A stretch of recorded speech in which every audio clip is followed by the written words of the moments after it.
Sveto Mario slože jedno drugo, che so kupili jedno novo, je to staro, cioè naba stara sveta, ma slože to drugo so nesreču središča. Ko so v Bardu, ne pomnijo kdaj, pravi domačin Giordano Mikotis, naročili novo oltarno sliko, so devico Marijo z otrokom premestili v sosednjo vas Sedlišča.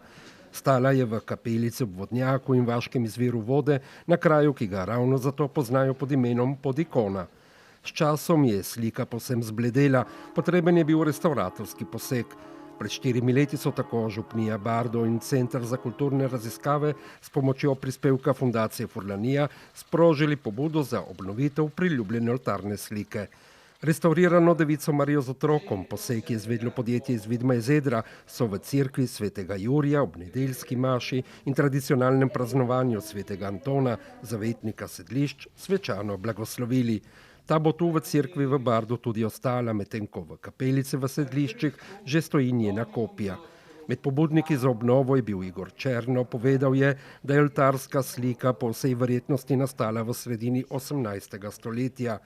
Marijine sinje, modre oči, je še dodal Igor Černo, in poteze obraza spominjajo na ženske iz naših vasi, na njihovo pogostokrat trdo življenje, tako kot je bilo trdo tudi Marijino. Svetomašo, pri kateri je v spomin na svetega Antona potekal tudi običajni blagoslov soli, je daroval duhovnik Renzo Caligaro.